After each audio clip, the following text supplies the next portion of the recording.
Podcast World with Shake and Chad Belding. Another episode of This Life Ain't For Everybody. Again, brought to you by our friends at Jack Daniels, Lynchburg, Tennessee. Enjoy it responsibly. And make sure you never allow any underage drinking, but let Jack be there for you for the good times, the high times, the low times, the sad times. We appreciate how Jack Daniels, their iconic brand, supports our passions and our lifestyles of barbecuing, cooking, music, and the outdoors and conservation. I'm so humbled today because sometimes you get starstruck, and I don't really want to say that word because I know this man's going to say, hey, it ain't nothing, but I consider one of the best all-around musicians in the country, Charlie Starr, the lead singer, the lead guitarist, a songwriter of one of the most amazing bands ever, Blackberry Smoke. Welcome, my man. Hey, thank you very much. Thank you for having me. How are you today? Man, I'm an 8 out of 10, I guess. Did you get good sleep last night? I don't even know what to call good sleep anymore. You don't? I slept some. I got a crazy quarantine schedule, you know. Do you? And my brain turns on and off at odd hours. But also I have a new puppy, and that doesn't help. Oh, yeah? Which breed? A little King Charles Spaniel. Oh, nice. I just got a new black lab here from Georgia. One of my dog trainers is in South Georgia, Mossy Pond Retrievers. Yeah. You know Brad and them?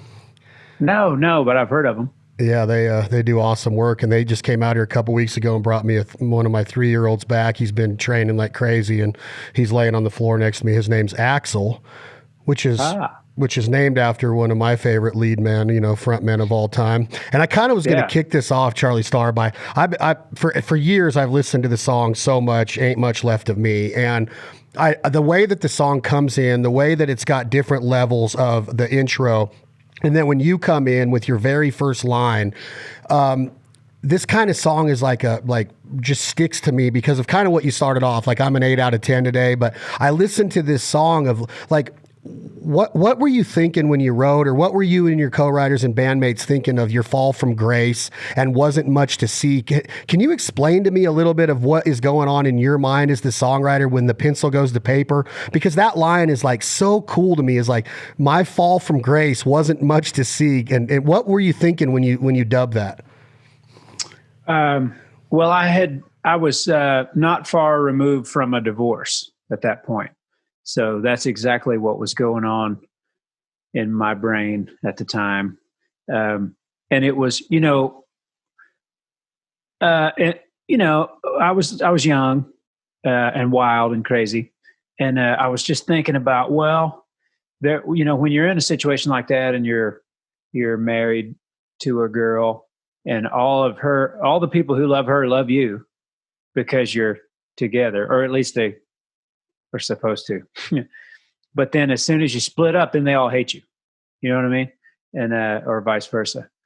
That's kind of where my brain was. Like, okay, well, and at the same time, I was doing a lot of stuff to cause a fall from grace, if you will.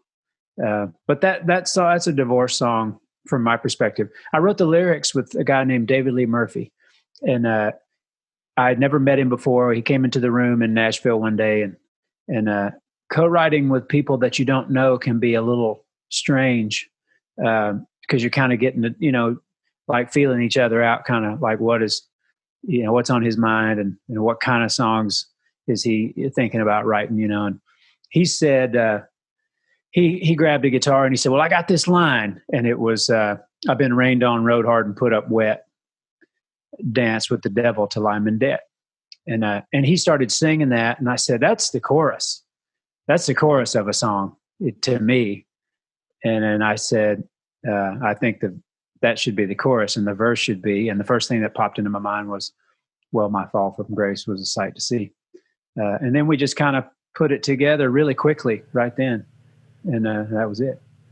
Well, you mentioned DLM, he's got to be considered one of the best in the country music realm of being able to tell a story in 3.5 minutes. I don't know if we've talked about Dust on the Bottle here in the Party Crowd and the stuff he's done with Chesney, but it seems like he's built a career of just being like he's almost a unicorn. Like he's like, there's this mystique about DLM. Like everybody, and I'm sure you'll say the same thing, Charlie, is like, he's just a cool guy. Like he'll just show up wearing some flip flops and some jeans and a camouflage shirt and just sit down and come up with a line like that. And then 20 minutes later, you guys have arguably, in my opinion, like one of the best Blackberry songs that I just love it. I stand on that song. But now to hear that you wrote it with DLM, it's like, well, duh, you know, I mean, two of the greatest writing together. It's gotta, have you written with him since?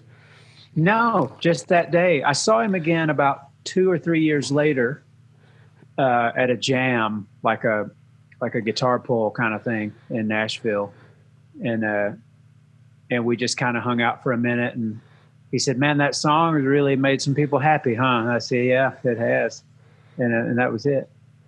Was it the biggest song on Whippoorwill in your opinion, as far as when you sat down and listened to it before you put it to, you know, final production? Was it one of your favorites on there, or was it just one of those songs that hit you in the heart too much to really be at the top of your list? No, I love it, and I still love to play it now. But when we were recording the record, you know, I don't know about if it was the biggest, you know, it was a single at country radio. I don't think it did very well, but I mean, it's definitely one that people appreciate. It resonates with people, you know, but it's simple. It's simple language, you know, it's not by any means like some abstract Bob Dylan kind of thing. It's pretty much like, well, you know, life's tough. Well, it's so simple, but then after you get done with the first two verses, and then you kind of go into, would that be called the bridge, where you're kind of bridging the musician into that last verse, to where the listener is like already got his or her feel, right? Like we're feeling like, man, my fall, you should have seen it, man. It was spectacular. My fall from grace was a sight to see. And, you know, being what DLM's line was about being put away and rode hard. And then all of a sudden you hit him with it again with the fall from grace line again. And you're just like, damn it, man. It's like, this song is badass. So just congrats on like being able to put something like that together. I'm all the way out. You have fans all over the world now, and we will get into Europe and South America now, and what Blackberry Smoke means to so many people. But when I hear that song, it like gives me hope. It gives me voice. It gives me freedom. It gives me sanctity. It lets me breathe a little bit easier. And I think it's a good song. If you're listening out there, start your day off with it. Put it on your alarm clock. You know what I mean? It's like that song can really drive you to be a better version of yourself that day, in my opinion. Yeah. You know, from time to time, as we get older, time moves on, you know, and as a songwriter, and you're singing a song you wrote, specifically one a long time ago, on stage, from time to time, it'll kind of hit you like where you were and who you were and what you were doing, you know. And that one always, it doesn't always take me back to being, you know, freshly divorced. But I think about, you know, how far you just said it, how far you go throughout your life.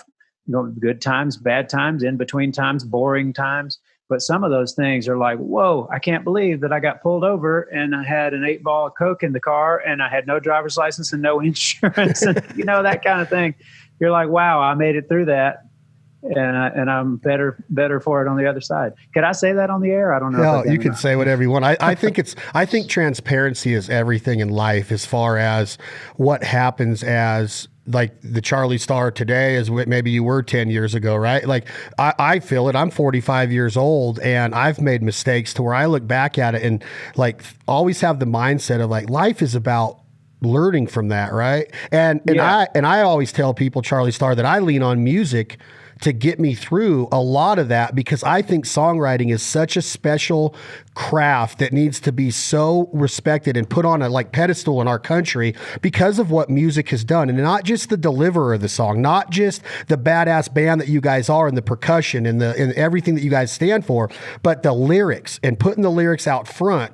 I just think that if people understood how important songwriting has been to our lives, whether you're listening to Elvis and he's got you kicking up your heels a little bit, or a Little Richard song, think about the lyrics and when they were actually written and what people are thinking. It just, when I hear that you were going through a divorce and you get to write a song like that, but that song has helped so many more people through a divorce or a breakup or a bad time, or just like to put a smile on your face, because to think that a fall from grace could be so spectacular to watch. That's what I get out of it. Like, hey, watch this. I'm just like literally falling to pieces in front of you, right?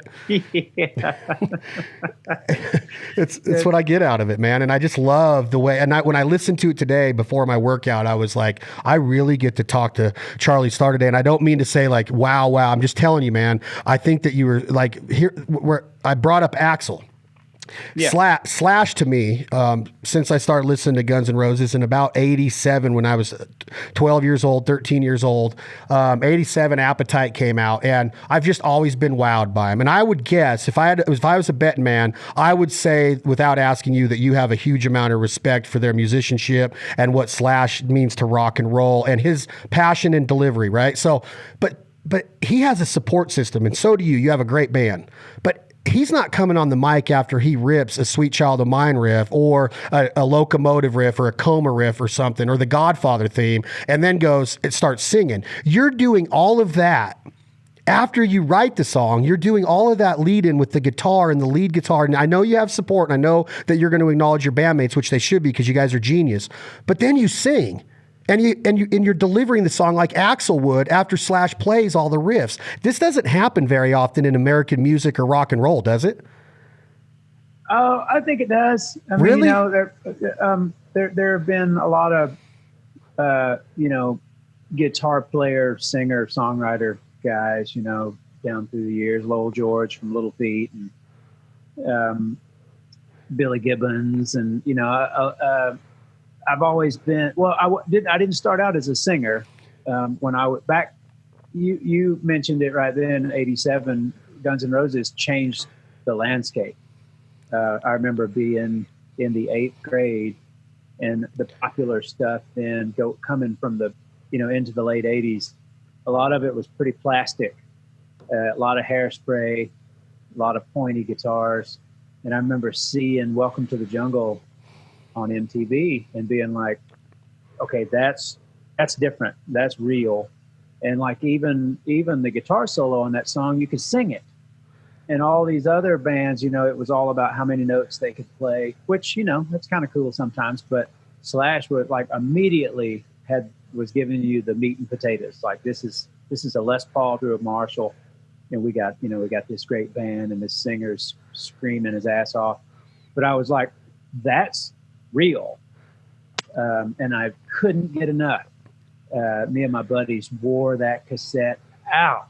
Me too. I mean, there's a reason why it sold 30 million copies plus, since it was released. But right around that time, even friends of mine, we had like a little garage band, and we played birthday parties and stuff. And I just played the guitar, and we always had a singer, and that was the way it was in our minds then. You got to have a drummer, bass player, 2 guitar players, and a singer that stands there with the mic stand and spins it around and, does his thing.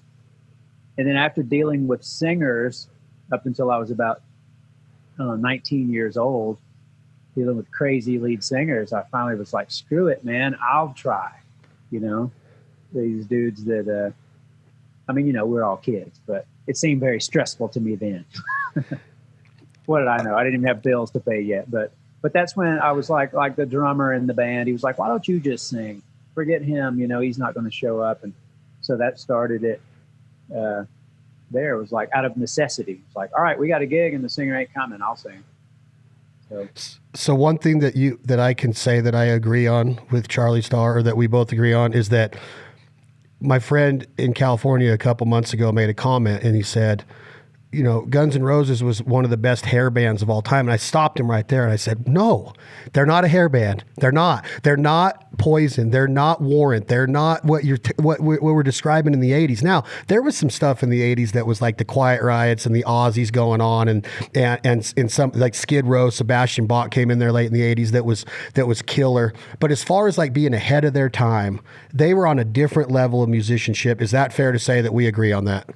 Totally, yeah. Awesome. It was like it was hitting a similar nerve as the Stones and Aerosmith. You know, it was just like the evolution of that gritty kind of sleazy rock and roll, you know. But they wrote songs. They had fantastic songs that people still want to hear today. I went to see them at the Georgia Dome. There was 60,000 people there. I'm like, that's what good songs get you right there.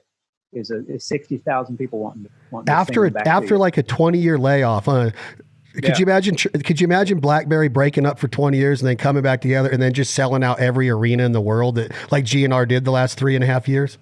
So we'd be 80 if we tried that. So you talk about listening to Appetite. Are you from originally Alabama or Georgia? I've seen both. Alabama. You're from Alabama, right? Yes. So do you have a huge country music influence as a kid growing up? Is it bluegrass? Is it church music? Is it gospel, going to church every week with your mom and dad? Where does the influence start to round you out as a musician? All of that. All of that. Yeah. My dad, he's the reason why I wanted to play the guitar, because he did. And he really only liked bluegrass music, and Hank Williams Sr. And he did squeeze a little Johnny Cash in there too. But he liked to sing folk songs, you know, hillbilly string band music, Bill Monroe and Platt and Scruggs and the Stanley Brothers and things like that. And so I loved it too, and I still do. It's in my DNA. But my mom, she liked the Beatles and the Stones and Bob Dylan, and so all that kind of got mixed up, you know, when I was a little kid, when I would hear like Honky Tonk Women, and then I hear Blue Moon of Kentucky, and I'm like, that's not really that much different. One's just louder than the other one, you know. And then, but her uncles, my mother's uncles, were in a gospel group called the Swanee River Boys that were really successful back in the 40s and 50s, and they were on Columbia Records and did like USO tours with Bob Hope. So there was music always, at every family reunion, at every. My dad played every day, you know, and so it was always there.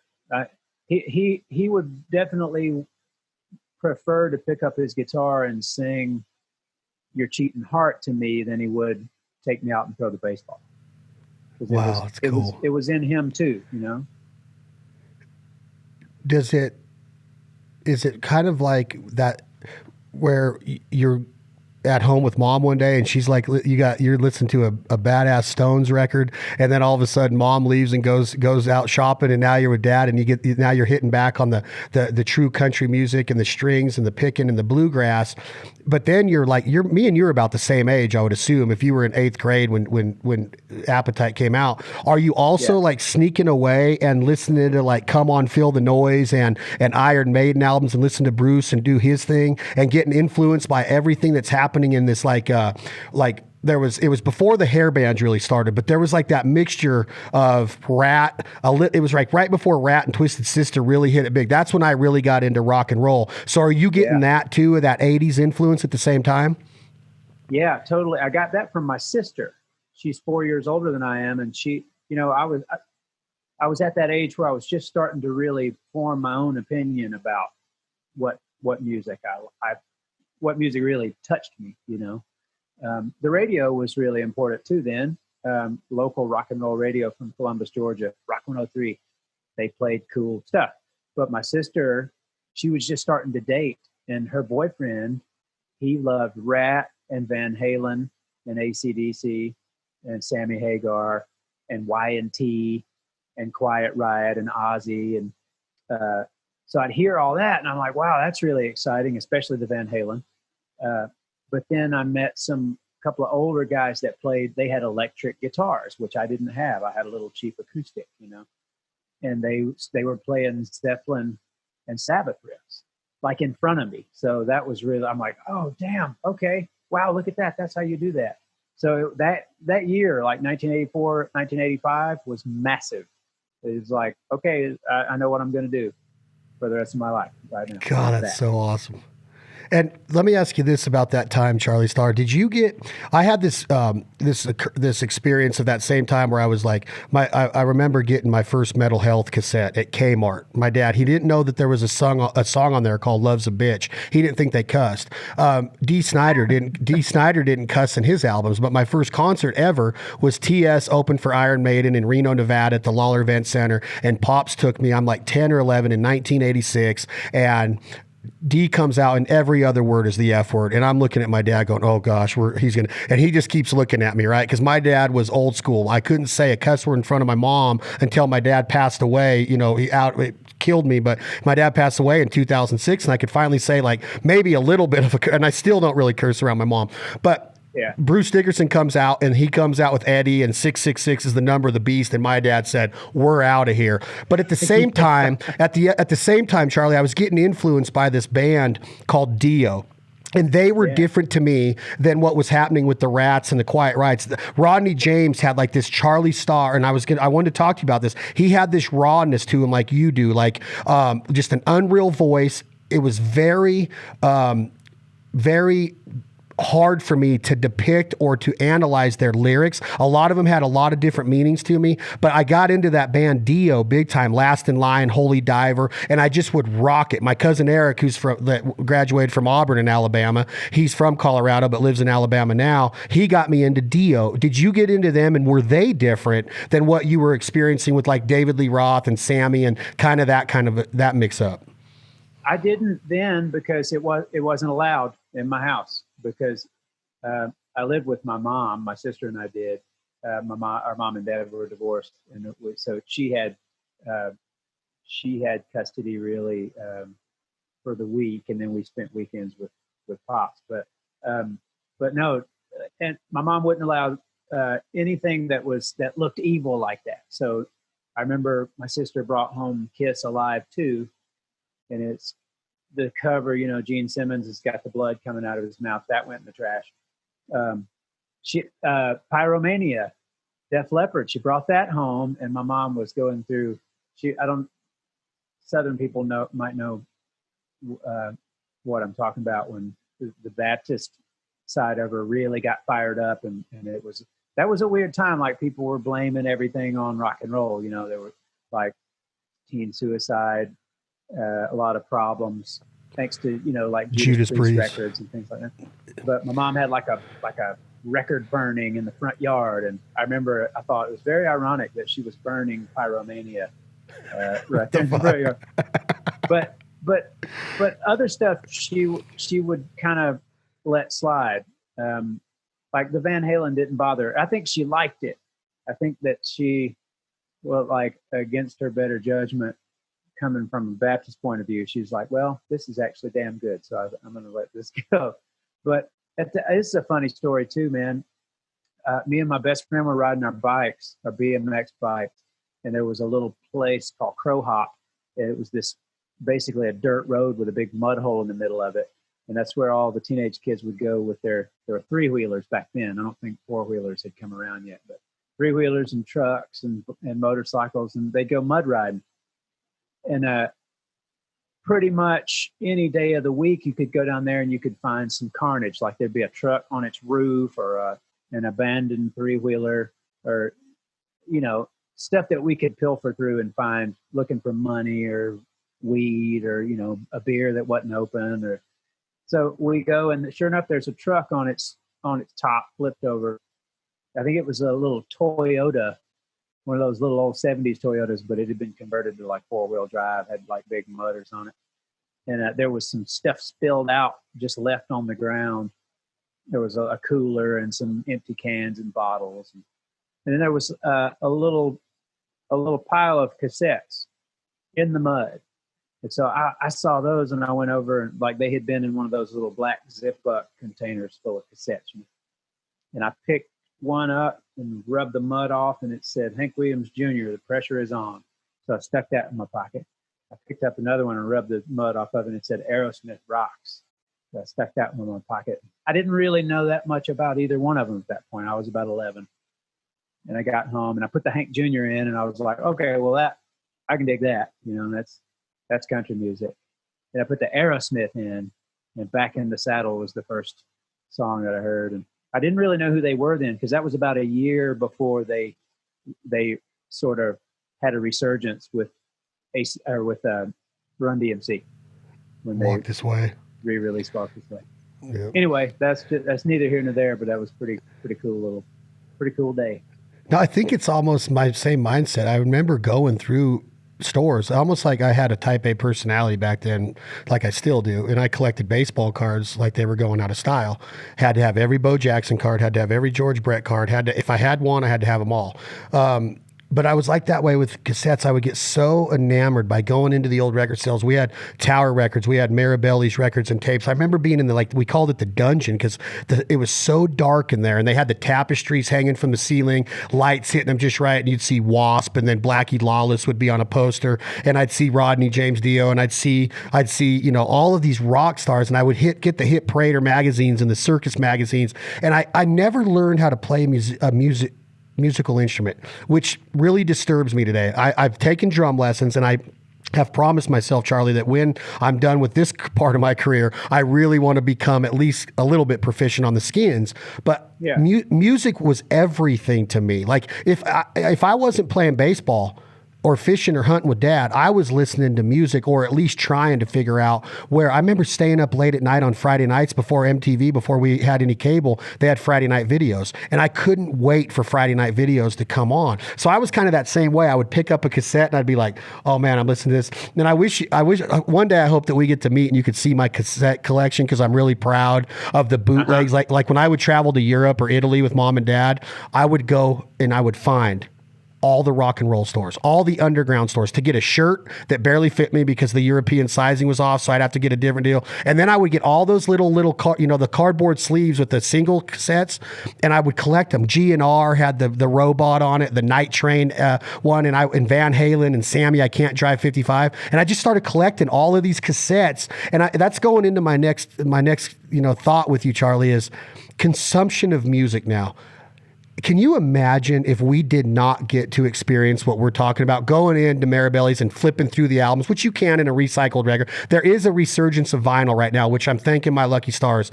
How do you listen to music? Do you ever go back and put it in an old 8-track or an old cassette? Do you love vinyl? Do you respect the sound that vinyl puts out? And do you take a lot of pride in sitting down during the day and listening to albums? Is there a lot of influence in that type, the way you get your music?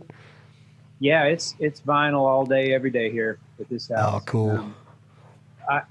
It was just about 5 or 6 years ago, maybe, that, maybe a little longer than that we first released the album we made called The Whippoorwill. That was the first time we pressed vinyl, when it was just starting to become a thing, And I found a guy in my neighborhood and bought an old Pioneer stereo setup from him with a good turntable. And I realized, okay, I never had a good one when I was a kid. Like my mom and dad didn't have a good one either. It was just like your run of the mill, like realistic kind of stuff. So I bought this setup that's over here behind us. And I put on, I bought it because we pressed vinyl. I wanted to hear it, and I put it on. I was like, holy shit, I'm in that room again. This is so warm and so real sounding. And I've been hearing, MP3s and digital versions of the music. I'm like, wow, what a difference. I forgot, about what an impact. Even like you say, cassette tape is warmer too. It sounds better. I mean, how many times did you play a tape so many times you broke it and you had to get a piece of clear tape and get your scissors or a razor blade and cut it and splice it back together with that tape so you keep listening to it. So masters.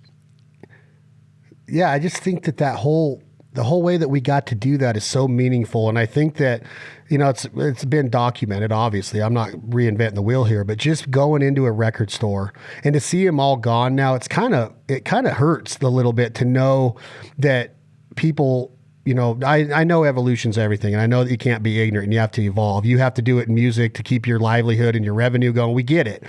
But there is something to say about that feeling of getting out of the car and the anticipation of getting in the dungeon and flipping through records and seeing the artwork of Dee sitting there with that big bone with the purple and black suit on with his curly hair. Like when I saw the Stay Hungry album cover, I was like, are you kidding me? And then when Randy Rhoads and Ozzy are on the cover and Randy was doing his thing, and to hear a song like Crazy Train on vinyl, like when they say All Aboard, it's just a warmer feeling. Like you're saying, it like made me want to be around them. It wasn't just generic. Like today it seems like you can just press a button and get any band and it's just like right there at your fingertips, which I guess is cool because it's going to sell tickets to hopefully come and see you guys live. But the days of selling big numbers of records, like you mentioned, Appetite selling 30 million plus, what Michael Jackson did, what Bruce Springsteen has done, what the Beatles have done. Does it bug you at all, Charlie Starr, that you don't have the ability to keep that part of your music base going, of being able to sell an album? Or have you already accepted it? Like, hey, we just have, because it has been described, your touring has been described as relentless. Like you guys get out and you, obviously COVID has stopped that, but you guys, how many dates is it usually? And is that really where you have to stay consistent now because the album sales aren't going to come back? Yeah. We do normally between 100 to 150 shows a year now. We used to do more. We've done up to 250 before, but that'll kill you. That's inhumane. But we're lucky, man, because I think your typical Blackberry Smoke fan likes physical product. They still like to, just like we do, they like to hold a record or a CD or a DVD in their hand. And that's great because that gives us a reason to, Britt, our drummer, for him to design artwork. He's a great artist and he designs all of our T-shirts and album covers. And it's all part of an album experience to me, just like you say. Like I'm going to listen to it and I'm going to look at the cover and I'm going to look at the back cover and I'm going to open it up and I'm going to read all the liner notes. I'm going to read where it was recorded and who played what and who wrote what and, who they thank. And I've been doing that since I was 11 years old. I can't stop now, Me neither. But you're right also, though. I mean, everyone's physical sales plummeted with the streaming and, the way that music is consumed these days digitally. And I do too, when I'm not listening to records in my house, I'm listening to digital music on my phone. It's crazy to think about too, that you can pick up your phone and basically find any song ever recorded in 5 seconds. And I remember right when I first got my driver's license, driving to Atlanta from Valley, Alabama, 85 miles to go to record stores and look for stuff that I didn't have. And then getting back in the car, if it was vinyl, and got to wait 2 hours to drive back home before I could hear it, And now it's just like, hey Siri, play, anything you want. Crazy. Yeah, it's crazy. It's kind of nice in a way if you're a lover of music to be able to get. You could just like you said, just tell Siri to play. It could be from the 60s, 70s, 80s. What doesn't matter? Apple Music and Steve Jobs, or whoever put that together, Spotify. I don't know how it's done. I don't know how. It's above my pay grade. But man, it's handy sometimes. You're having a little get together and you can form a playlist for that night and just let it play without touching your stereo ever again.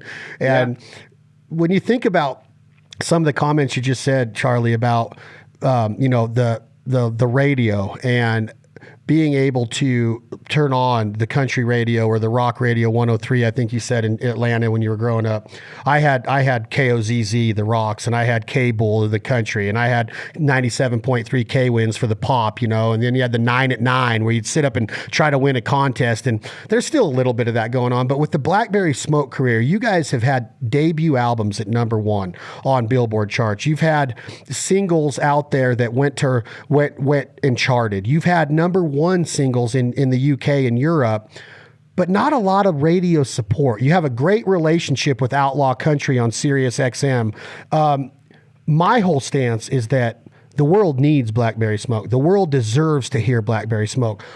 I want to hear good, raw, authentic country music, rock music, whatever it is. But I don't understand why I can't get it on the main, like the mainstream part of quote unquote American radio, whether it's country or rock and roll or whatever. How have you done that? How have you masterpieced this together of being so influential, being so successful, but not having it's like what Stapleton's kind of doing right now, if you will. I don't know if you'll agree with that or not, but Chris is amazing. He's a God-given talent, right? We deserve to have that man in our lives. And I don't know him. I'm just saying, like, when you hear him sing, you get goosebumps. But he doesn't have a whole lot of radio success. I think he has one number one as an artist and a few more as a writer. But do you know what I mean? You guys are doing the same thing with not a lot of support. How does that happen in today's world of music? Well, I don't know how it happens, but I mean, we gave it the good college try one time, meaning that we tried to play the radio game and it didn't work. And what I took from it was, well, these Blackberry Smoke songs are not what they're looking for. They being, program directors and the people who turn the screws at radio. And I wasn't offended or anything. I was like, I get it. I mean, we're not 18 and we're not cute and we don't have a really catchy, sappy song. We're trying to, play music that really it resonates with us, and hopefully does other people, but something that's got some meaning. Not so much, a party song or a drinking song, or I don't know. I mean, there was a time when we were going to work with a radio team from a label, and I was on a phone call, and they were asking me what I thought the single should be off the album, and I said, I don't know. I thought that's what you guys were going to choose, And they basically went down the list, the songs on the album, basically giving me reasons why this one won't work. This one won't work. This one won't work. I was like, well, why are we on the phone? I mean, this is our album and I hope people buy it and enjoy it, but far be it for me to understand what will and won't work on a radio station. I don't know. I kind of figured that time had passed us by a long time ago. So to answer your question, we don't know any other way.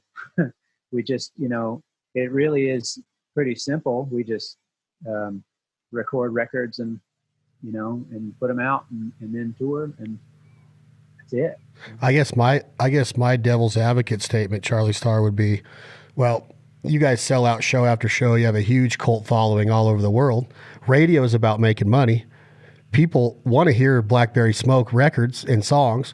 So why would they not play it when they're going to have so many people wanting to hear it, making the advertisers get more, money coming in, or the radio stations getting more money coming in from potential advertisers? It just doesn't make sense as a business plan. Like, you have already proven that you have people all over the world that want to hear your music. So that's kind of where I was going with it, is that it seems like if I was a radio programmer, or I was on 16th and 17th Avenue or in LA, or I was programming a radio for the day, I would want to put in there what people want to hear. And you guys have proven that your music is heard and wants to be heard even more. So I guess that's where I'm coming from, right? It's like, people want to hear it. So why not play it if you're the radio programmer? And to say that those songs don't work at radio, I would beg to differ and have an argument on every single one of them. I could go down your entire track list and say, yeah, it would. Yeah, it would. People want to hear this stuff. And I know that I'm not an 18-year-old girl buying a shirt and going to a Kane Brown concert. And I think everybody has talent and deserves to make a living. But that doesn't mean that I don't want to turn over and hear Charlie Starr rocking it with his band Blackberry Smoke. There's a place for all of it, and I don't know if even some of the music's on country music is even country anymore. So it's a weird deal to me. It's a phenomenon. Yeah, and that being said, though, I can't. There have been some DJs over the years that I've spoken to in lots of cities in the U.S. That have worked for smaller stations, or even taken a risk and said, "Hey, I'm playing you. I don't care what this person says or this person says. I'm playing you." And I thank those guys so profusely. It was like, wow, well, thank you. Awesome. Not many. I could count them on two hands, but that really meant a lot to me to hear somebody feel passionately about that when maybe they were being forced to play a lot of stuff they didn't, have respect for. I don't know, but anyway, my point is that I wasn't damning them all. There were a few. when you sit down to, if you were asked, or if I gave you a homework assignment, I'm your teacher in college, I'm your professor, and I said, Charlie, tonight's assignment is I want you to come back tomorrow and you have to give me your top 5 best guitar players of all time in the rock and roll platform. Could you do that? Or do you have so much influence from so many people that you can't even think about narrowing it down to 5? I mean, I could probably do 5. Yeah. I don't know if I could do it right now. Oh, hell, I can do it right now. It's hard to, this is not going to be in order of importance. Okay. It's not like winner starting at number 1. Okay. Let's see if I can, Keith Richards, Jimmy Page. I'm going to run out of room because 5 is not enough. Did I say Jimi Hendrix, of course? You said Jimi Hendrix, Jimmy Page, and Keith Richards. And Keith is in there because of the songs he writes, of the riffs he writes on the guitar that we can't live without, you know, not because he can whip out a blazing solo, because he doesn't do that, but he wrote the riff to Honky Tonk Women and Brown Sugar and Jumpin' Jack Flash. That's enough for me. Oh, so cool. Billy Gibbons. Oh God, amazing. He's been on here, Charlie. He's been on the pocket. Man, you talk about, I've heard quotes and I don't know if it's true, but I heard that Jimi Hendrix went on a talk show and they said, how does it feel to be the best guitar player in the world? He says, I don't know. You need to call this white guy named Billy Gibbons in Texas and ask him. I've heard that story. Have you heard that? I heard it too. Yeah. Okay. I'm glad you said Billy, because he is legend. And, 5's not enough. Dwayne Allman, since I only had one finger left on this hand. For me, you know, but God, Joe Perry and Brad Whitford and Angus and Malcolm Young and Tony Iommi and Jerry Garcia and Lowell George and the list. You're right, the list is too long. What about Joe Bonham? How do you pronounce his last name? Joe Bonamassa. Yeah, he's a badass guitarist. He's great. He's fantastic. He's a good Was Yngwie Malmsteen a great guitarist, or was it just his name that brought people to listen to him?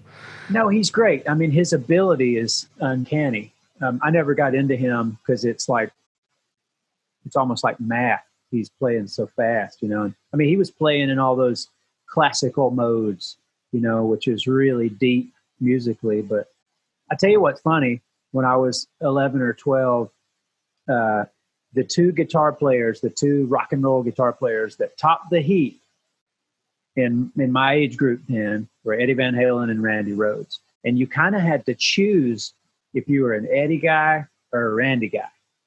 And I always chose Eddie, not taken away from Randy Rhoads, but Eddie kind of, if you listen closely, there's some blues in there. There's a lot of feeling and a lot of kind of nasty, kind of greasy, bluesy feel to, like if you listen to the solo for Hot for Teacher. Oh man, great. I was just going to bring up that song. Yeah. And Randy was not, I mean, he had some of that too, but not as much as Eddie. And Eddie was much more, I would say that he was a bit more of a trailblazer. And, you know, he kind of all those LA guys, and the hard rock guys then, you know, Eddie in 78, I mean, he changed the face of guitar, of rock and roll guitar. Think about the first time you heard Eruption. Oh. And I remember thinking, what instrument is that? That can't be a guitar. That sounds like, you know, like a spacecraft or something. One dude, you know. So if you had more time to think, does Eddie Van Halen, Randy Rhoads, and I'm going to throw my favorite guitarist Slash in there, do they make your top 25 maybe? Because you didn't mention any of them. So they are that good. They like Slash is that good. Like he's not just a showman. He even since he's been sober, it seems like he's caught another level of musicianship. And I think Eddie did. I don't know how good Randy Rhoads could have been if the tragedy didn't happen, but those three make your top 25 if I give you more time to think, maybe a 2-night homework assignment? Absolutely. Absolutely. I mean, I kind of, you know, you go through changes as far as musicians do. as to what really tickles your funny bone. And so, like, I remember, but you know, I don't think if I listen to Van Halen's first record right now, it probably doesn't light my fire as much as it did when I was 12. And not because I'm not saying it's childish. I'm saying it was so new to me then. And then now I might rather hear Dickie Betts play than Eddie Van Halen. You know, maybe it's because I'm getting old. I don't know. But you start to find your ear starts to discern certain things. And like Jessica, that beautiful instrumental, it'll really hit your heart a different way than Eruption will. You know what I mean? Oh, for sure. It's my wife sometimes, like, I'll get in a mood and like I might put a Motorhead record on, and like in the other room, I hear her go, "What the hell are you doing?" Oh, I it's love 3 in the afternoon. Yeah, a little early. Man. So, but I don't know.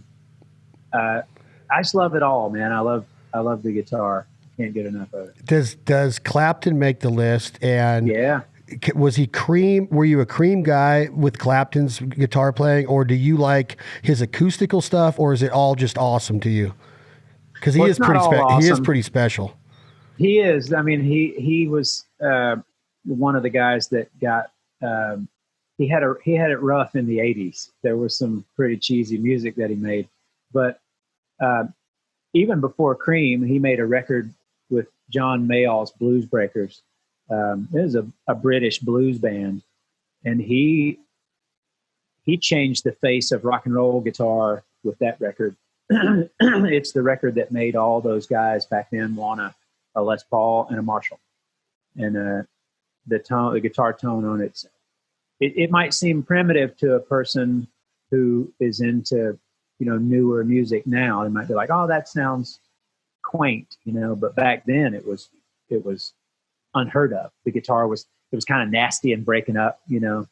But yeah, and then Cream, and then Derek and the Dominoes, and he played with Delaney and Bonnie, and that was great. And he's had a career, man. What about the name Jerry Reed? Is he an amazing? Isn't he like I discovered I was a huge fan, obviously, Smoking the Bandit and Eastbound and Down. As a kid, you hear that, but I discovered him kind of like I discovered John Prine later in life. And I discovered Jerry Reed. I'm talking just solely about his guitar picking skills, the videos that are out there with him and Chet, and what a character he was. But is he underrated as far as like the discussion when you start talking about some of the greatest guitarists of all time? Probably in the discussion, yes. But among guitar players and musicians, he's not underrated at all. People know. They know. Yeah. Well, you know, Chet is arguably the greatest guitar player that ever lived. I mean, if you talk to guitar players, they talk about, of course, Hendrix gets mentioned just because of his power on that instrument, and it was unlike anything that came before it. You know, it really was a world-changing thing. But before that, you know, in different circles, there was Chet Atkins and Merle Travis. They were Nashville guys, but they were playing that really complicated finger picking style where they were like a one-man band. You know, they were with their thumb, they were basically playing the bass and the rhythm parts, you know, and then playing these melodies with their fingers. And Chet got really, really, really advanced with it, where he was playing these like mini operas on the guitar. And so he would pick guitar players, and I guess he sort of discovered Jerry Reed, you know, and started to produce his records. And he gave out the certification, certified guitar player, as per Chet Atkins, and Jerry Reed was one of them. And I think he only did it like to 5 people, like Tommy Emmanuel is one of them, and I think Merle Travis was one, and there's a list somewhere. I'm sure you can Google it, but Jerry Reed was definitely, you know, like you mentioned it, like his persona sort of overshadowed how awesome he was on the guitar from time to time, because he would act like such a clown, you know, to get laughs, and that was part of his bit. You know, he was really funny, but it's just like before, you know, Smoking the Bandit, he was laying it down like nobody's business. amazing too. Like, okay, you just made a comment about how you said the word overshadow, Charlie. Do the Rolling Stones kind of get that same overall effect, that they're the dancing and kind of the poppy look and the dress shirt, you know, the way that Mick would dress? They are a legitimate badass rock and roll band that can shred your face off with their songwriting, their stage presence, their musicianship. Do they get overshadowed by some of the antics or some of the talk about their relationship and how hairy it's been over the years with Keith and Mick, or even like some of the songs that made them famous? Like I Can't Get No Satisfaction became like this kind of like this seance song, or this not a ballad, but you know, like a revolution song for people to kind of protest with or whatever. But do they get overshadowed as being a legitimate rock and roll badass band? I don't think so. I think it's all just part of the stew. You know, Mick Jagger, like, he is definitely rock and roll's greatest frontman. Not the greatest singer. Nobody's ever been like, he is the greatest vocalist. It's just, he's an entertainer. And, you're going to get that when you see him live from the beginning. You know, he was the guy who was running, you know, and he was the focal point, you know, and the interplay between he and Keith, and when they would sing on the same mic, and they kind of taught the world how to be a rock and roll band, you know? I can't argue that, but would you, if I said you have Axl, Freddie, Robert, and Mick tops all three of them as the best front man of all time? Well, he's my favorite front man. He's your favorite. But Steven Tyler's in there too. Steven. Oh, I forgot Steven. Yeah. Amazing. I mean, those guys check different boxes for me, you know, like if you're going with singer, I go with Paul Rodgers from Free and Bad Company. To me, his voice is the best of that group of people. And still is. I don't know. I saw him last year still singing the hell out of those songs. Robert Plant was the first one with that just super soaring vocal, you know, way up there. I've often asked myself, why is it that people like to hear men sing that high? It's a thing, right? Like, how high can you scream? And he was kind of the first, wouldn't you say he's kind of the first guy to really just, you know, I would. I mean, Little Richard too, his vocals were way up there, but in a different kind of thing, you know, but, I don't know.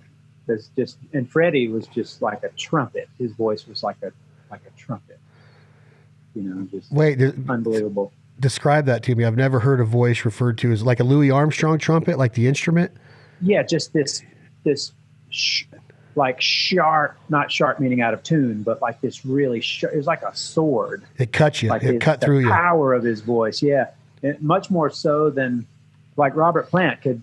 I mean, he had power too, but Freddie had it's like an operatic power to his voice. Do you think that when Axl came, that he was kind of like a mixture of the Mick, the Robert? You could tell he was getting his influence of his stage presence from Mick. Freddie Mercury had a different stage presence, but Axl was hitting those falsettos. He was getting up there and getting those notes and holding them at the same time. If you mentioned Mick Jagger running, Axl would like do probably 10 miles a night on that huge stage on the Use Your Illusion tour in 92, 91, 92, 93.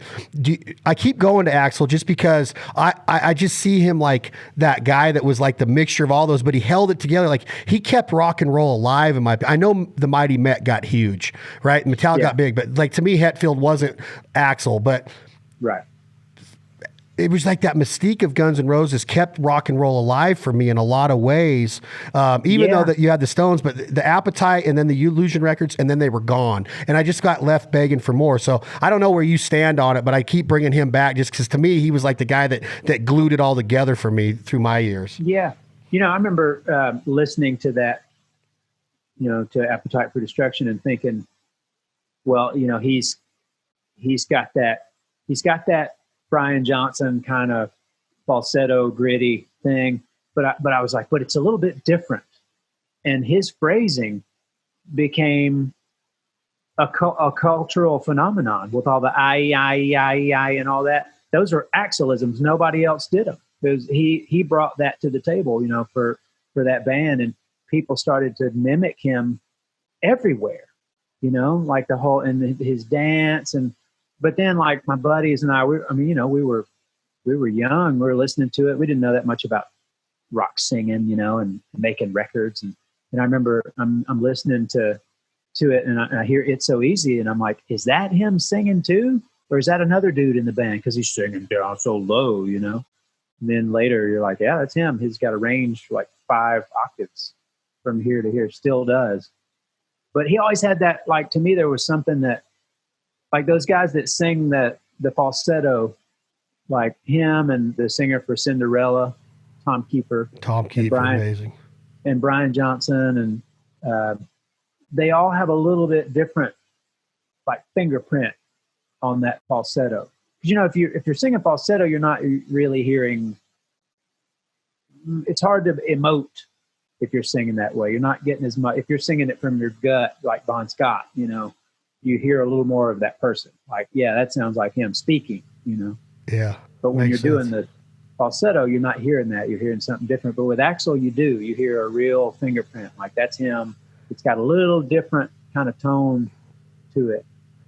That's a great way to put it. As you transition into Charlie Starr, the lead, the front man, the guitar badass. We're not done with guitar, but songwriting. You've worked with Travis Meadows for years. You are comfortable with this guy. Is that become like a crutch that you guys lean on each other so much to where, do you ever find yourself kind of losing the creative process, or does it become kind of like you guys just have it when you're in the room together, something good's getting ready to happen out of it because of the confidence and the credibility you have with one another?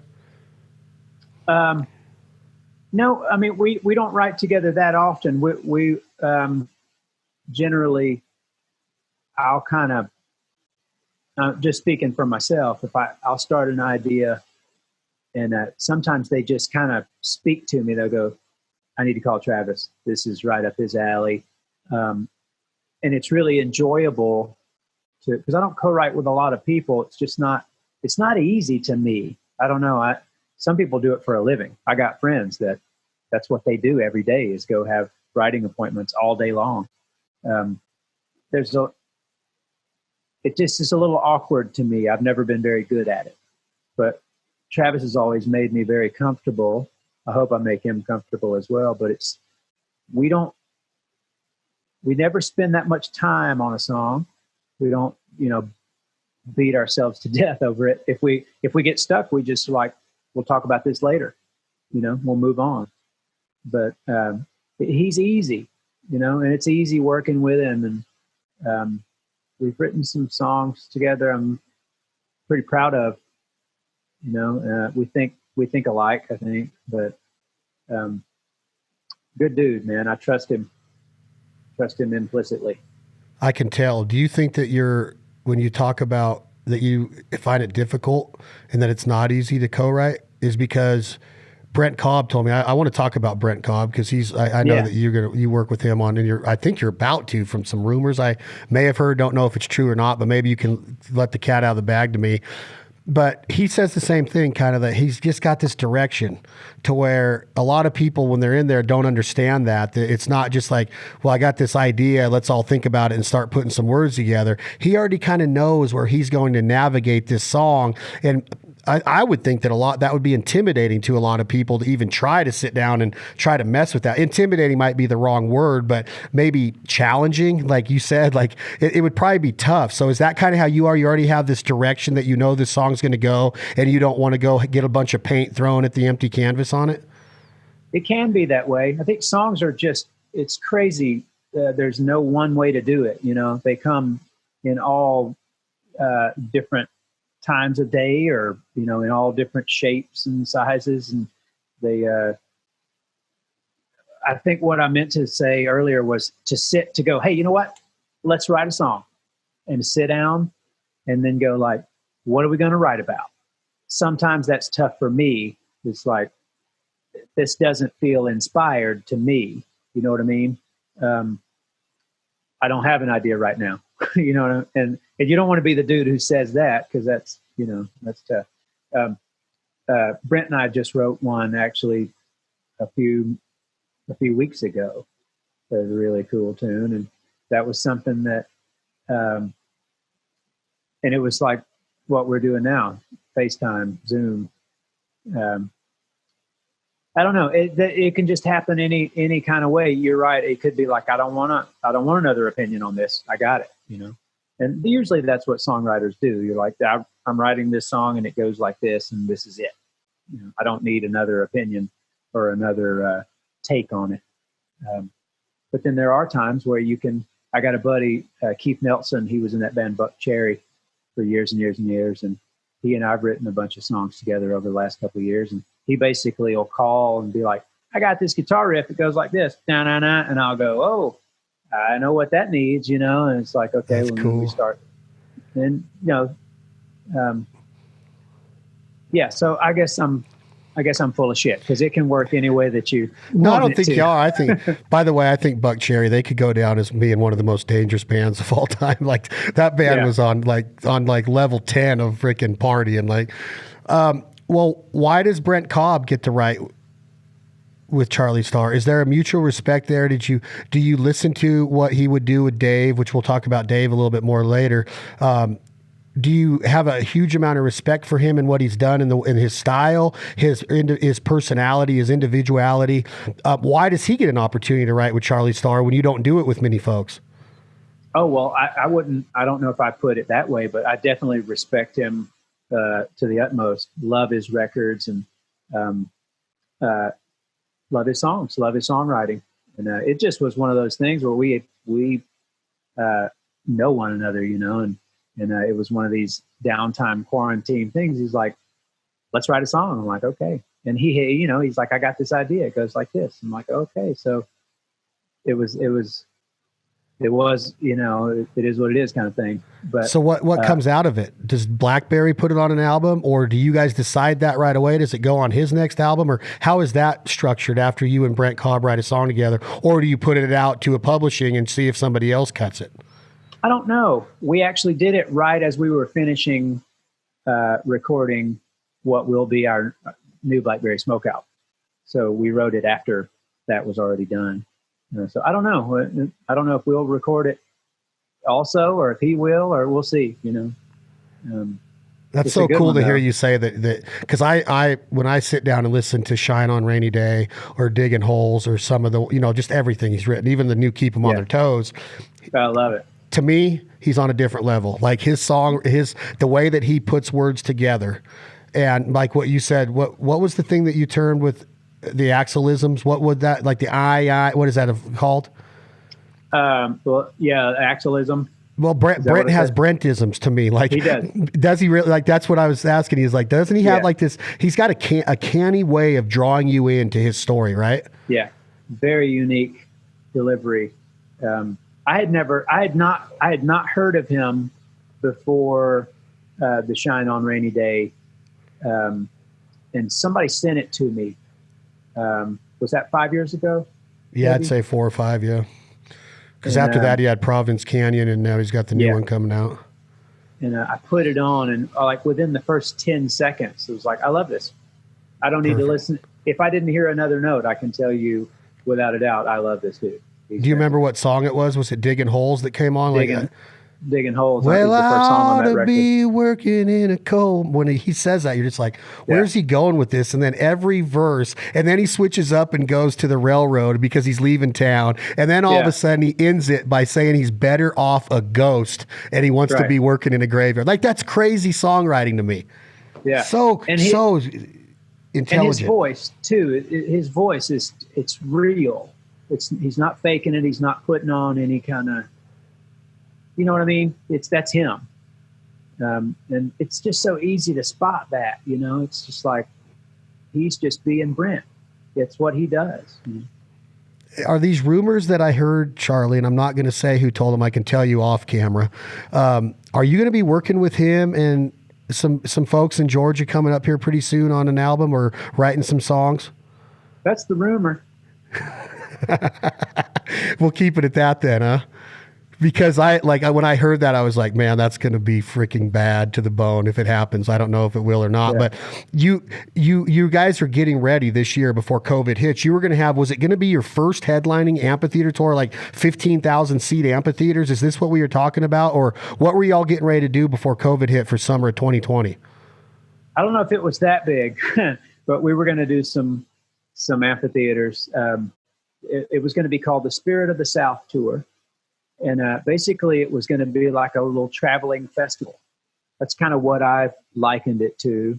And it was going to be the Wild Feathers and the Allman Betts Band and J-Mo, one of the original drummers of the Allman Brothers Band, and Blackberry Smoke. And everybody would play a set, and then the last, hour and a half or whatever amount of time of the night would be a huge jam. And basically the idea came about, it was like, well, we used to do, or we've done like the Peach Fest and Wani and these festivals where that would happen. It would wind up a huge jam, playing your favorite stuff, and what we were doing was celebrating music of the South, rock and roll music of the South, like obviously the Allman Brothers and Lynyrd Skynyrd and Marshall Tucker Band and Wet Willie and Charlie Daniels and our favorite stuff, that the stuff that really people call it Southern rock, and that's one way to describe it. But all those bands were so different from one another. They were just coming from the southeastern United States. But we're really excited to go on that tour and do that. And of course, COVID ruined it for us. But it's being rescheduled for next summer. Perfect. I would love to see it, and I'd also love to see you and Brent on a gig together. I think it would be a magical night, or a magical set of nights. Maybe, yeah, man. Maybe a very limited deal. I might start putting this together if you'll allow me to come up with an idea to maybe get some venues out west here that I would love to bring Blackberry and Brent Cobb out to. I think it'd be a magical night of music. Well, he played with us. He's done a couple of shows with us. And one was New Year's Eve in Chattanooga 2 years ago, or not last year. I can't remember. I'm getting old. But we wanted to do something special. We'll usually do a cover or two in a show, and we switch it up and do different stuff. And, a lot of times we, as a band, will be like, hey, let's do this Zeppelin song tonight. Okay, let's learn it. Or this, whatever. But New Year's Eve, I texted Brent and was like, let's do the Ballad of Curtis Loew. Oh. And he said, absolutely. And I said, you sing the second verse? And he's like, absolutely. And I forget how he put it. He's like, I said, do you know it? Basically first. And he's like, there ain't a self-respecting Southerner that doesn't know it. I said, absolutely. Total Brentism. Yeah. That's so awesome. He killed it. He came up and it was just fantastic. I saw somebody put a video of it up, and it was just great. Last time I was down in that area for a show, you brought up CDB and in that song you just talked about, but you went on in a festival in, I think 2015 maybe. It was in Panama City, and I was backstage by the buses, and I was like, oh my gosh, there's Charlie, and then there's Charlie Daniels, and there's Charlie Starr, and then you guys went up and just freaking tore the face off the crowd.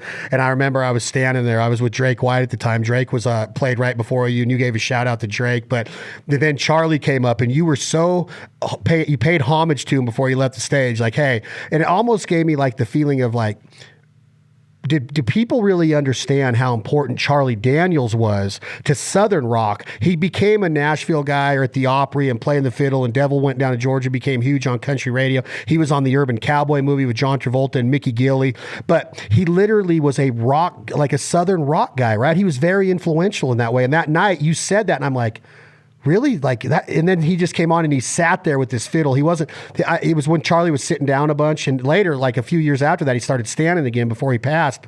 But man, what an honor for you to be able to talk about him, play with him, and then have him share the stage that night in Panama City. It was awesome.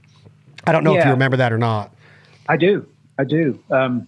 Man, he was my favorite. Like the songwriters in those bands, I revere them. You know, like Greg Allman and Dickie Betts and Toy Caldwell, and of course Ronnie Van Zant and Rossington and Alan Collins and Ed King, and they wrote the music that I'll keep it in my heart forever. You know, I'll never tire of it. Like I will never not listen to Lynyrd Skynyrd and the Allman Brothers Band and Marshall Tucker Band. I always will. It's like we said earlier. It's part of my DNA now. I can't shake it. And CDB's in there with those guys with you. Well, I was going to say Charlie is probably the best storyteller of all those guys. So I remember being a young kid, and my mom had the Charlie Daniels Band Fire on the Mountain cassette that had Trudy on it. And that was, a handful of years before Million Mile Reflections came out, which has got Devil Went Down to Georgia on it. But I remember hearing Trudy, which is a great story. I mean, it's just like a little mini novel, it's like a 4-minute, just fantastic story about this local guy who's a gambler and a pimp, and he's a local badass, and Charlie's character takes him out, and I remember I must have been like 8 years old and listening to this going like, wow, it's interesting. I don't know that there were many songs that I was hearing then that were really getting at me with a story like that, and then like Uneasy Rider, where he's driving, and's got the flat tire and pulls into the little redneck town, and he's got long hair and smoking a joint and getting not taking away from Greg Allman and Ronnie Van Zant, but they didn't write like that. They did a thing of their own that was just as powerful, and maybe even more so. They had more hits, but Charlie could spin a tale, man. It was fantastic. What happens if a song like that's written today? Does it even like get out there with words like the KKK and the bumper stickers and the George McGoverns and the politics? Like Charlie was spinning a story of like, dude, this is all going on in this dirt parking lot, like the Pee Wee Herman show back in the day, the Playhouse, when he tipped all the bikes over. Like that's Uneasy Rider. Like Pee Wee walks into that bar and they're like, what's going on here? I'm not comparing Charlie Daniels to Pee Wee Herman, Charlie Starr. I'm not saying that. I'm just saying that can you imagine the story that's being told of this little dirt parking lot bar out on the highway, and this guy's stuck in there with a flat tire? Crazy. Yeah, definitely not today. I mean, there's so much. You can't say anything anymore. You can't. What about Long-Haired Country Boy? Like it can never go, right? No. It's but I don't know. It's far be it from me to try and make sense of the way the world seems now. But Todd Snyder, he's a great songwriter. Great artist. I read a quote from him yesterday that said, I hope that cancel culture and hate culture can all succumb to peace culture sooner than later. And he goes, fighting for peace is like screaming for silence. And I thought, wow, that's a great way to put it. Yes, sir. So I don't know. But it's the world we live in right now. Can't explain it. Well, part of that world has brought your music to the forefront on national cable TV. I know you're on our network. You work with the guys over at Red Arrow a little bit. They're lucky enough to use your music on some shit, which is bad to the bone. Zac lets us use his music on our show on the Outdoor Channel. And I know that there's a long relationship there with you and Zac and the records and the label back in the day. But now it's Yellowstone and this huge, like cultural, maybe even, I don't even know what you call it, kind of hit, but it's like got hippies, it's got country boys, it's got cowboys, it's got females, it's got politics. I mean, it's got everything written all over it, financing and banking and everything written into this freaking country getting Western story. And here we have Blackberry Smoke's music on it to where a guy like me is like, holy shit, look at it's got Hayes Carl on there. It's got Whiskey Myers on there, Blackberry's on there. And I'm just like, I'm in heaven just because of the soundtrack, right? Like, so how'd that come about? A little Yellowstone. Well, I think Taylor Sheridan himself, the creator, director, he's just a great dude. He loves music. Awesome. And he loves what we love. So that was just lucky for us that he likes our kind of music. And I love the show. I remember hearing, I hadn't watched it yet, the first season when I got, Bobby, I was made aware that he was going to use several songs, or that they were. And first episode, I was like, I'm hooked. Probably first 2 minutes, I was like, yep, love this. Yeah. Yeah. It's fantastic. Do you feel the same way about Ozark? Have you binge watched Ozark at all during quarantine? I have. They filmed that down here in Georgia. They say it's in Missouri, but I see Georgia's on it as the state. Pretty genius TV, yeah. I'm all caught up. How many freaking characters and stories could they put into a 60 or 65-minute episode? It's like The Sopranos, or it's like a Quentin Tarantino movie, if you agree with that. Like, I had to watch Pulp Fiction or Reservoir Dogs like 9 times before I'm like, oh, that's what's going on, right? Yeah. Same with Ozarks, yeah? Yeah, before you get it all, you can't, like, my wife knows, don't come ask me a question when I'm watching Ozark, because you can't miss a single second. Have you heard anything about season 4 starting at all? I haven't. Yeah, I haven't either. And Jason Bateman's great. I mean, the little blonde girl, she's becoming my new favorite actress. I mean, I want to hang out with her in that character, right? For just like one night and just hear her say all that stuff that she says.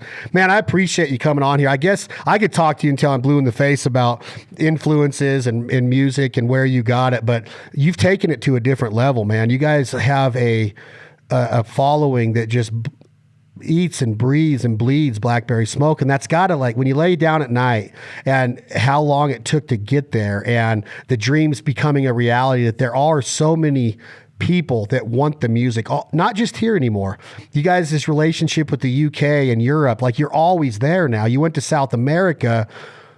Is it humbling to you? Did you ever have an ego? Did you say, wow? Did you ever say rah, rah? Or have you always just been so country rooted with the way your mom and dad brought you up, Charlie Starr, that this is just life and you were so humbled to be a part of a band like Blackberry Smoke that has opened up so many opportunities and doors for you?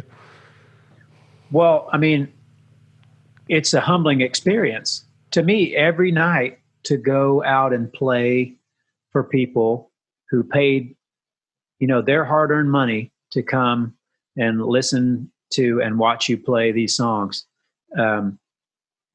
That's humbling in itself. It's just like, these people are paying us to come out here and play these songs, and then when they sing along, there's nothing in the world like that. There's nothing in the world that's better than that. Not to me. I mean, it is a I can't even put it into words. And they did it in South America, and we played in, we played a handful of countries, but specifically Brazil. I don't know that I've ever seen a group of people that passionate about music ever. And we played One Horse Town, this song of ours, and I didn't have to sing. They sang it at the top of their lungs, and a lot of these people barely speak English. Crazy. It was life-changing to me. But it was just more affirmation, like, okay, don't ever stop. Don't worry about commercial radio or success over here, or I don't care where our records chart. I don't, that if they do, that's great, and that just means people care, and want to buy it. But the moments like that, and I was like, that's why we do it. That's why we'll never stop. And I would assume the same thing of the Rolling Stones. Like, when they play these stadiums and people are they're giving them so much energy, and you're looking at them like, okay, these dudes are all in their late 70s now. They're all multi-millionaires. They don't have to do this. They do it because of that right there. 100%. Because because they can't get enough of that right there, that exchange of energy, you know. The best exchange. Like, I can't imagine that, and you wrote them. These guys in Brazil, they're going crazy, and you just said another unreal song, which I think that Whippoorwill is going to go down as probably my favorite Blackberry album. No matter what you come out with in the future, I'm going to love it. From the first guitar hit, I love everything you guys do, but that album was meaningful. It was almost like that Lonesome Song by Jamie, which people have heard me say is the best country music album of all time. My opinion, song to song, I think it's genius. And the way he did it, right, with Shooter and how he went to LA. It was just a great story of the Sunset Strip meets 16th and 17th Avenue. Just kind of cool. But that album, The Whippoorwill, man, that shows you right there, Charlie, just those songs and that. If you have 45 minutes to sit down, you're literally taking out of reality. You're sitting there and you're going in and you're like, 1 second you're in the Andy Griffin Show, the next you're in a John Wayne movie, the next you're Rocky, and like the next is like Fast Times at Ridgemont High. And I just look at my posters in my shop and all of the people that I've got to meet over the years and all the experiences that hunting and the outdoors and music has brought me. And that album just takes me in and out of life. And I think that that's what is special about what you get to do on top of before you even get on stage and see those lighters or those eyeballs and those voices singing, to where when you can cut the music and they don't skip a beat, like that's got to be Garth has exemplified that, right? When Garth's eyes, when he looks up at 70,000 people, that's what you get to experience. And I don't think that can be taken for granted. I don't think that many people, even a football player catching a touchdown pass, doesn't get to stop and smell the roses long enough because they got to get right back into the game. And you can actually stand there and take a breath and go, wow, look at my life's work being exemplified by South Americans, by Europeans, by people in California, in Canada, in Georgia, where Georgia and Alabama, where the band's from. Think about how badass that career is, man. Congratulations. Yeah. Thank you. And for that reason, I could never, like, you hear stories about people who are tough on their fans or don't care or won't take, like run to their bus and won't shake a hand, or I'm like, that's insanity. You're doing this because these people allow you to do it, 100%. Or else you'd be busking on a sidewalk somewhere. Yeah. So with your guitar I love case those open. people. And there are times that, people are, can be, people are people. People can be testy. And I've experienced some people get mad, like, we change our show up every night. There are some songs that we really know that we have to play, or else people would be pissed.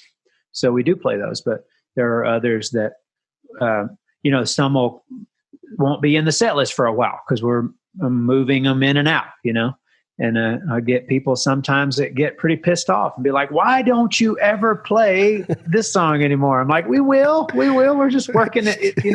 They're going like this. Yeah. And we do that not only for ourselves, because it's fun for us to keep it fresh and interesting, because we would never do the same, 90 minutes or 2 hours, whatever, every night. A lot of people do that, and it's to a click and a grid, and the light show is lined up with it and all that shit. But we keeps the music fresh in our minds and our hands, And there are people who will come to several shows, and they don't want to hear the same thing every night. They'd feel ripped off. Then it's like, well, I just saw that last night, Yeah.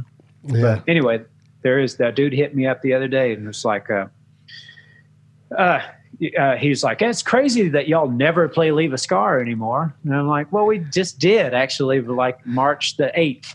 March the 8th. before it all shut down. But I'm like, don't ever get the feeling that we never play any song, if it ain't been there in a minute, it'll come back.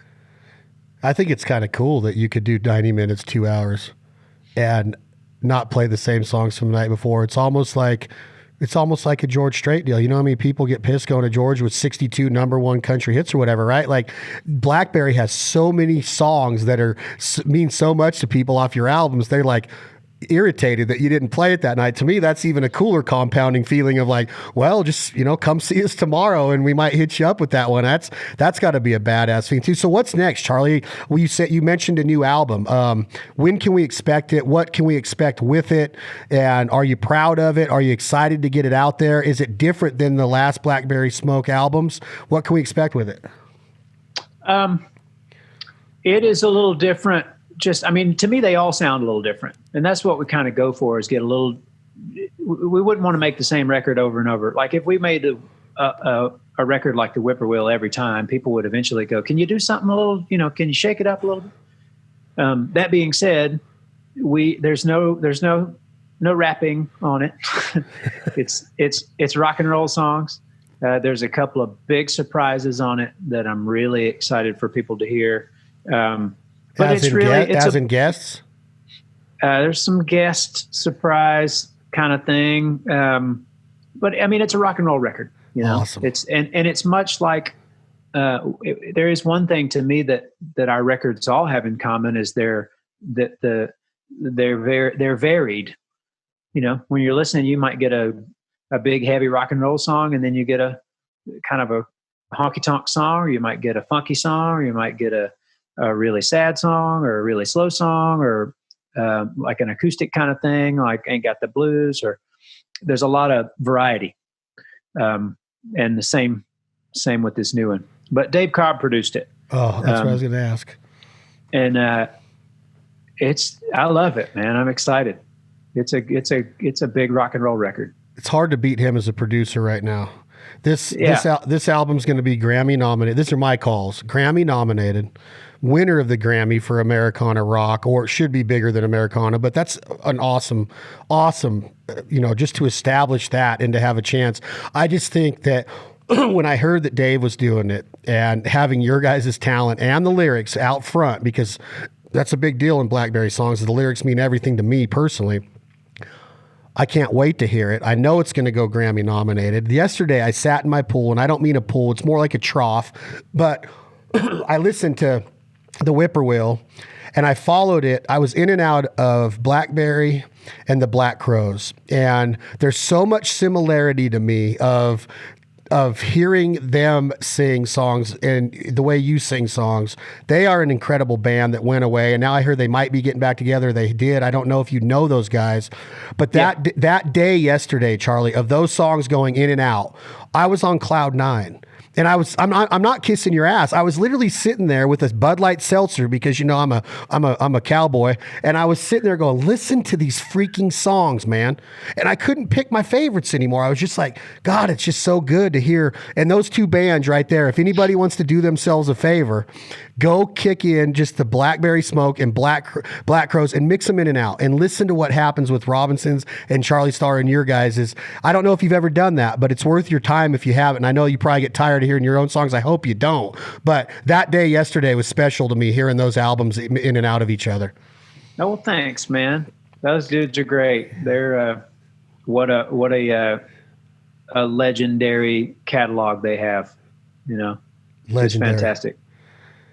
And you guys are at the same level, like, and you are. I'm not telling you anything that you haven't heard before, but man, I appreciate you coming. I wish I knew you better to where I could say, Charlie Starr, I'd really appreciate it if you either grab that acoustic behind you or one that's sitting in your room and just pick one for us and sing. And I hope someday that I get to sit around a fire and hear it, or have you do one somewhere where I can just get like a little bit more intimate with it, because the music is genius, man. So congrats on a great career for you and Blackberry. Hey, thank you very much, man. Appreciate you, man. Hold on. Let me end this by saying this has been another episode of This Life Ain't For Everybody podcast. That's the one and only, the legend himself, Charlie Starr, the lead singer, the lead guitarist of Blackberry Smoke. Check out all their music on all of your different platforms, from Apple Music to Spotify to Amazon.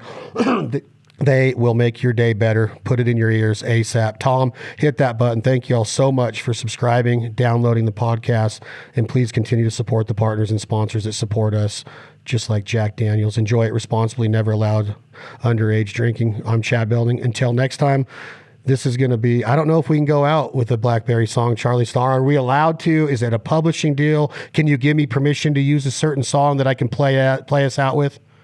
I can, but that might not mean anything for the bots that take it down when you put it up. I don't know how to control that. Which one can I go out with and I'll just risk it? Ain't Much Left of Me. Can I? Oh, I'm doing it. This is Ain't Much Left of Me by Blackberry Smoke. Tom, hit the button. Thank y'all very much.